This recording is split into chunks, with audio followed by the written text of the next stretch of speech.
तो देखिए आज की हुखार सभा तो सक्सेसफुल हो गई है और जिन लोगों का बड़ा महत्वपूर्ण योगदान रहा उन सभी से मैंने बात की, एक करके मैं सभी से बात कर रही थी। सरपंच साहब है ब्रिजेश, इनका बहुत स्वागत करूंगी। सरपंच साहब, आप लोगों की मेहनत आज जो है कामयाब सी मुझे नजर आई है, पूरी की पूरी मैं कहूंगी 99% नहीं 100% मुझे लग रहा है कामयाब होगी। बहुत बहुत धन्यवाद आपके लिए। सबसे पहले तो अप्रिसिएट करने को कि आपने हमारी सभा को सराहा, और बहुत बहुत स्वागत आपका इस भरतपुर की धरती पर।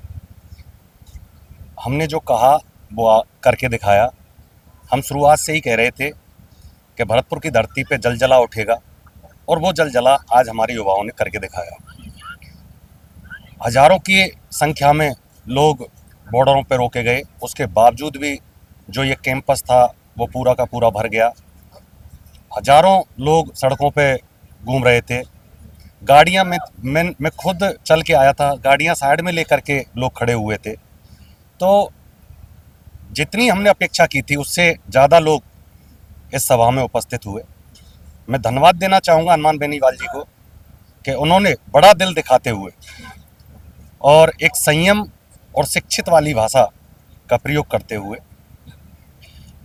आरक्षण के मुद्दे को लेकर के, राज्य लेवल का मुद्दा नहीं था, केंद्र सरकार में हमारी पैरवी करनी थी। केंद्र सरकार के लिए हमने उनको ज्ञापन दिया। वो उस ज्ञापन को मुख्यमंत्री और गृह मंत्री से जब भी संसद चलेगी उस समय जिक्र करेंगे। और उन्होंने आरक्षण संघर्ष समिति को भरोसा भी दिलाया कि मैं बात करके बहुत जल्दी यहाँ से डेलीगेट बुलाऊंगा और प्रधानमंत्री और गृह मंत्री से बातचीत करवाऊंगा, और निश्चित तौर पे जो हमारी हक और अधिकार की जो लड़ाई है युवाओं की, उस हक और अधिकार की लड़ाई में हमको वो कामयाबी दिलाएंगे। ये भरोसा वो हमको दिला करके गए। और मीडिया कर्मियों को भी बहुत बहुत धन्यवाद दूंगा। कहीं ना कहीं आप लोगों का भी हमारी इस रैली को सफल कराने में बहुत बड़ा योगदान रहा है। और जितने भी लोग यहाँ भरतपुर बाहर से आए, मैं बहुत बहुत धन्यवाद ज्ञापित करूंगा आपके माध्यम से उन सभी का। और मैं तो आपसे कहूंगा कि भरतपुर आते रहिए। और मुझे इस बात को यहाँ काटूंगी, हम तो भरतपुर आते रहेंगे, बहाना जाना तो लगा रहेगा। एक बात बताइए, मुझे एक बाप का बड़ा अच्छा सा डायलॉग याद है, आपने कहा था लठ हमारे हाथों में तैयार रहेंगे। तो आज लठ की नौबत आई कि नहीं, मुझे बताइए। नहीं, हमें देखो, आपने देखा प्रशासन ने हमें बहुत कोऑपरेशन, क्योंकि ये कॉमन कोऑपरेशन होता है किसी भी सभा को सफल करवाने के लिए। तो प्रशासन का बहुत बहुत धन्यवाद ज्ञापित करूंगा। प्रशासन के द्वारा हमें बहुत अच्छी तरीके से कोऑपरेट किया गया और प्रशासन ने हमारा सहयोग प्रदान किया, और उसी वजह से आज यहाँ पे सफल आयोजन हो पाया। इस सभा का सफल होने का बहुत बड़ा पहलू एक प्रशासन का कोऑपरेटिव नेचर भी था।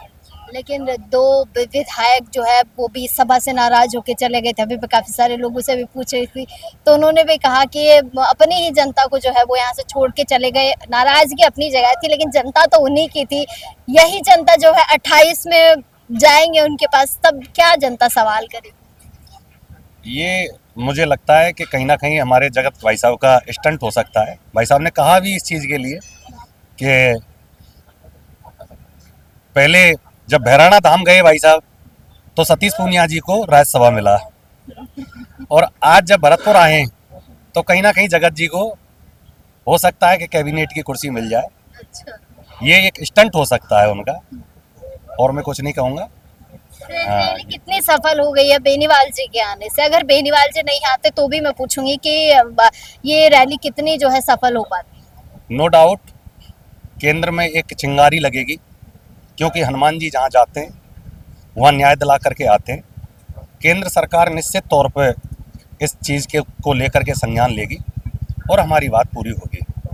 उन्होंने भी कहा है कि मैं मजबूती से आपका पक्ष रखूँगा, और जल्दी ही आपका डेलीगेशन बुला करके और प्रधानमंत्री जी या गृह मंत्री जी से आपकी मुलाकात करवाऊँगा। बहुत शुक्रिया।